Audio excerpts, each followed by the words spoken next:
السلام عليكم ورحمة الله وبركاته. dhammaan baa salaam intii daawo doontay iyo intii dhegeysan doonto. Waxaan rabaa inaan in yar koobanaadana aan wax ka siiyo bariyan oo ku soo batay media. Waxaan rabaa dadka aan baraarujiyo gobolka Banaadir. Qof walba gobol buu ka soo jeedaa soo. Qof walba deegaan buu mas'uuliyadeeda u leeyahay. Iyo dib u heshiisiintan maxaa la dhahaa ummadda Soomaaliyeed dhan ay ka wada dhaxayso oo la rabo dadku inay is cafiyaan in Ilaahay loo laabto dhammaan la istighfaristo. Marka arrimaha doorashadana waxaan rabaa wax yar inaan ka ilaa eegno maadaama lagu soo heshiiyey Dhuusamareeb waxay ku caddaatay shirkaas wuxuu ku soo caddaaday danta guud iyo dadka dowladnimada raba iyo dadka raba waddanka inuu horumar yeesho ama hore loo socdo. dad baa ayaga dowlad isku ahba saasay inay ku go'san yihiin dowlad maamulkooda ay u qaas u yahayba aaminsanba oo aan dowladdu waxba ka dhibi karinba oo aan dowladdu barnaamij sidoo dowlad ay ku yihiin ay ku shaqaystaan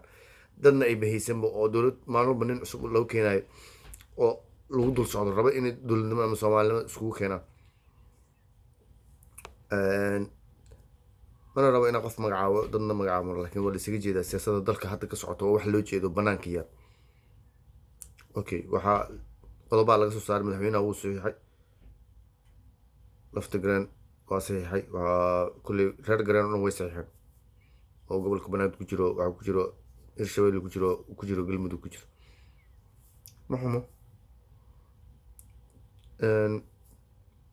maxaa marka la rabaa marka inuu gobolka Banaadir maxaa loo aqoonsaday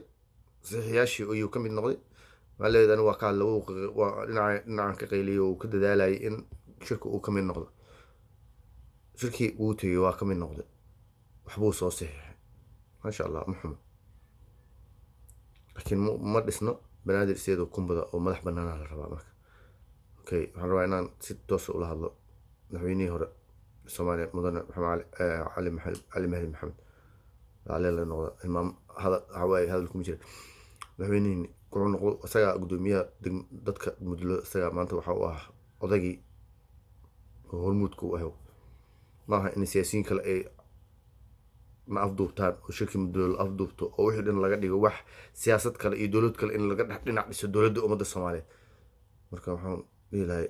lama baahan xilligeedina maaha sababtoo dowladda shaqaysanaysa laakiin adigu maxaa wax ku yeelanay maxaa wax kula xisaabtan shirkii aan samaysteen mudlo uu sameeyay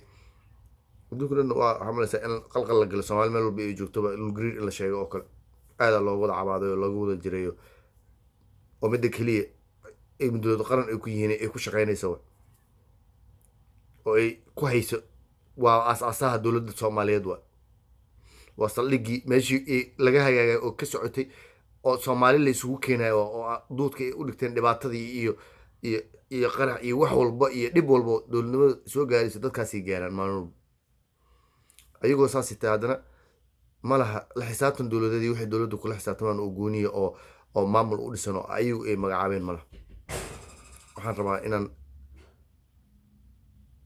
u sheego dadka dowladka ummadda Soomaaliyeed hawiyada waa idin fiirsanaysaa oo maamulka hadii la wada qayb gali lahaa waxa la sugaya waa idinka maahan in marka la sheego mar walba waxaa la yidhahaa waa la soo kacay la soo kacay go'aankaas waxaa la rabaa oo lagu soo kacay inuu ka miro dhilo oo yeesho nidaam waxa loo sameeyay oo aan u qeylino mar walba loo leeyahay aawo xuquuqdii oo ay lahaayeen dadka deegaanka gobolka Banaadir waxay ahayd inay hesho Banaadir State maanta saxiixii oo ku soo saxiixay Cumar Finish booskaagi wuxuu u tagay meesha waxa weeye inuu yahay Banaadir State nin Banaadir oo gobol taagan ah u yahay. Okay, aqalka sare waxaa dooranaya baarlamaan walba gobol walba uu leeyahay dadkiisa dooranaya marka dadka meel aan ka maqlaayay yani si dad badan hadhow sida Somaliland oo kale ayada loo sameeyay waxaas aad ugu xumaa inay dhacdo idinkoo u istaagay oo dhaqaale geliyay ku dadaalay shirki qabsaday la tusay dadku inay soo jeedaan oo wax la qabsan karo laakiin lagama miro dhalino siyaasiyiin kale ay afduubteen oo shir weyne ka dhigo Soomaaliya alla waco dowladda kale meeshan ka dhisno waxaas maaha wax dowladda anaga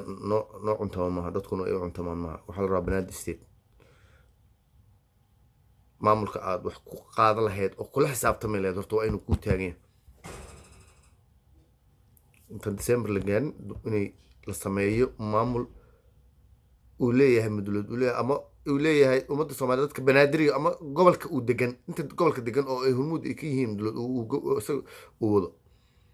waa inay sida u dhaqsiyaa badan lagu sameeyaa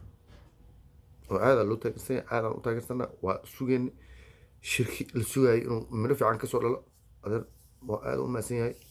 madaxweynaha isagaa maanta hormuud u ah waxaan ka sugayna waxa waaye guddi farsamo inuu dhiso in la isku keeno odayaasha beelaha oo dega gobolka banaadir in la isku waco dhammaantoodba la sameeyo golo deegaan la sameeyo baarlamaan la sameeyo banaadir state uu soo baxo la horgeeyo baarlamaanka soomaaliya ah la horgeeyo ay ansixiyaan madaxweynaha uu saxiix madaxweynaha garabka la maysto wuxuu haystaa afarta garab uu haysto maanta inta haddii laga saaro lafta garan haddii laga saaro inta kale waa hawiiwa waxaa kasoo horjeeda maanta waa loo jeedaa dadkiisii waa wax ay shalay u dhus maray asaga kula shiro waa qorshe ay ayagu isla soo degeen waa ma aaminsanaba in saan laakiin in qalalaaskan uu socdo siyaasad hoose ay ku jirta meesha sababtoo dhus mareebtu shir gooniyu la galay waa waxay ay kusoo shireen cid had ilaa hadda ka hadashay mal nin walba habi ku ah marka inay maanta gooyaan waa waxay habi ay ku wada yihiin laakiin adiga u baahan inaa waxaaga aadina taada siyaasadaada danahaaga qaaska ina ka tashato ayaha oo fiiriso oo aad la fahmi karto dadka siyaasadooda iyo siyaasadda socota aad la jaan qaadi kartiin fadlakum waxay ku dadaashaan in la helo banaadir state in la dhiso for doorashada intaan la gelin markii guddiga farsamada ee doorashooyinka ee maamul goboleedyada ay magacaabeen gobolka banaadir kuma jiro haddana waa la waco saxiixayaashii waa soo saxiix isagana wax uu ka hadlay ama uu ka sheegay ama xuquuqda banaadir oo u hadlay ma jirto laakiin waxbuu heshiisuu soo saxiixay maxamed waa nin la wato oo ku gaaraynaa maalin ninaa imaanaya muto maanta ninka haddii ka hoos baxday beri nin kale ka hoos baxayn laakiin waxaan u baahannahay inaan helno banaadir state sida ugu dhaqsiyaha badan in lagu dhiso xilligii jaaniska ugu muhiimsanaa oo haysanno waa beri heer ay gaari lahayd in qasab iyo xoog iyo dhibaato iyo jidadka laga xiro dhibaato lagu keeno oo problem ashir ku qabsatay laakiin maanta oo aad lagu jeedo oo jidka lagu kala baneeyay waa inaad banaadir state oo degdega aan la dhisaa wey dadka hadda looga dambeeyo inaysan dhegeysan nimanka raba jaabka in dadku ku ritaan oo danahooda kuraasta dib ugu soo noqdaan oo hamigooda madaxweynaha u yahay uma diidana siyaasadda laakiin waa tan oo qaas ahaaneed waa inay faraha ka qaadaan ay u daayaan dadka odayaasha ay u daayaan ama loo baneeyo dhalinyarada loo baneeyo dadka wax fahmaya siyaasadda la socda aduu hadda already meelaha ku tagteen siyaasiyiinta qaarkood hadda meesha qasayay oo socday oo waday ama hoosha dhinackooda u dadaalaya waa maasan yihiin laakiin inta kale waxaan leeyahay ha hor istaagina danihiina ha ugu hor istaagina iyo kuraasa idinka aaratiin darteed maamulka uu yeelan lahaa gobolka banaadir lagu horwareego halna la dardargeliyo waa soo dadaasheen waa soo miro dhiliseen baarlamaankii wixii ka tirsanaa maduladaha waxay usoo dadaaleen in la helo banaadir state xuquuqdooda 13 kursi la helo yaa kuu dooranaya 13kaas kursi baarlamaanka kuu dooran lahaa uu kuu magacaabi lahaa waa inuu ku dhisan yahay waa inuu maamulkaaga ku dhisan yahay golaha deegaanka inuu dhisan yihiin waa inaad dadka hadda isugu wadaan qaab siyaasadeed waa in hadda maamul la dhisaa uu noqdo maamul loo wada sameeyayo dadka dhan ay ka muuqdaan ab lagu kala badnaaday because deegaankaaga waa ku badnaanay kuraastaada way badnaanay ninka isdhahay maanta in yaraa la heli doona maaha kuraastaada badnaanayso adaana lagu diidaya inaad isheeg wax qabsatid marka arino waxa loo fadhiyay ilaa hadda aanu fahmin shirkii waa dhacay hal iska tahay siyaasaddan guud qof danka kala leh male adiga maalmoba dush inaad ku qaadatiin Soomaali iyo dhibka adina uu kugu dhaco maalmoba dhibka adiga uu ku saareen lee ma challenge waa inay noqotaa challenge-gaaga leader waa soo martay wax walba waa soo martay laakiin waa in challenge-gaaga maamulkaaga challenge-giisa inuu taagan yahay oo ku dhisan yahay xuquuqdaada iyo dadkaaga iyo horumarkaaga magaalada baaba'san jidkana ebro meel walba la sameeyay wax horumar mala waa baabaaday wax control mala shaqaalo mala dhaqaalaha iyo cashuurta aad dhiibtana meel kale ku baxaan shaqaalo lagu maqor oo jidka ma xaqdaan uma sameysaan wax oo dhaqaaliga gobolka ama dadka waa laga qaadaa maalin walba ganacsadooda wax lagu qabtana male laakiin waa inaan maamulkii adiga waxaas ku qabsan lahayd oo waxaas kula xisaabtami lahayd oo dadka masaakiinta oo maalin walba biyaha iyo ii sheegay caafimaad darada u dhimanayo oo gobolka degan inaad wax ugu qaban kartaa la rabaa inaad mas-uuliyaddeeda aqaadaan dhalinyarada maalin walba jaamacada kasoo baxaysa iskoolaadka sare soo dhameynaya oo aan meela ka shaqaystaan lahayn oo aan loo ogoleen oo laga keenayo meelo kale laga wada keensanayo gobolka wada shaqeynaya kulli dowladda u wada shaqeynaya lagu dhahay laakiin adiga ilmahaaga aysan maanta meel ay ka shaqeeyaan lahayn guryaha noo wada fadhiyaan anaga dadka ay wada fiirsanaya lanaaya waxna siiya waa in shaqo loo abuuraa dadkaasi waa in dhaqaalahaas uu galaa dadka gobolka degan waa inuu galaa dhaqaalaha meesha kasoo baxo dadka gobolka waa in hooyooyinka ay shaqo helaan waa in dhalinyarada shaqo ay helaan odayaashu waa inay bosishanadooda helaan shaqadooda ay helaan oo canshuurtaasi ayagu shaqaale ay ugu noqdaan ayagu dib ugu noqoto lacagta canshuurta laga soo qaado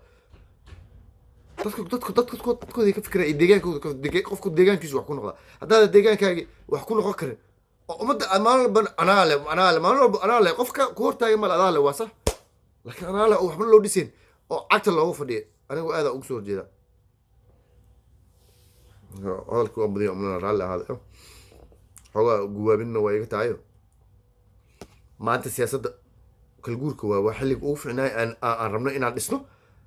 gobolka banaadir statekiisa inuu yeesho maamulkiisa uu yeesho dadkana uu wax la qaybsado waxaa noqonaya somaliland oo kale waxaa laleeyahay doorasho dadban lagu dooranaya dad baa qaba in doorasho dadban lagu gaarsiiyo 13 lagu siiyo lidhaa haddana ilaa hadda madaxweynaha ma saxiix waa in la horgeeyaa wuxuu badanaha gobolka oo madaxweynaha uu saxiixa waa meesha keliya dowladnimada ay ka taagan tahay waa in loo hayliyaa gobolka loo hayliyaa dadka masaakiinta u dhimanaya maalin walba qaraxa iyo dhibaatada ku dhacayso oo gaajada iyo abaarta u dhimanayso qaar biyaa daadaa qaaday roob hadduu yimaado meel walba xirmaya meel walba biyaa gelaa maxaa ka samaysateen basin waxaasoo dhan in laga fikiraa dadka baahida haysta waa in laga fikiraa masaakiinta waa in laga fikiraa waa in dadka shaqo loo abuuraa come on man in siyaasad kale iyo meel kale dadka kaaga imaanaya oo kuu sameynaya ma jirto intu ku imaada waa lagaa shaqaysanaa qof walba jeebkiisu kaa buuxsano dase waa lagu imaadaa goolka waa la yimaadaa waa laga shaqeeyaa dad ka shaqeeya waxa ka gala mala dadkaa dhimanaya waxaa ka gala adugu lacagtiisuu ka aruursanaa waa baxaya goolkiisu aadaya dadkiisa xaggaasi u jiraan kii yimaada nolol fiican ugu noolaalaa isaga kusoo degaya ilaa asaga madaxdii ku aho marka waxaan dhihi lahay waa in la helaa banaadir isteeda oo deg dega la helaa banaadir waqtigeeday joogtaa laga faaidaysto dadka la isugu waco banaadir isteed hala dhiso wasalaamu calaykum waraxmat ullahi wabarakaatu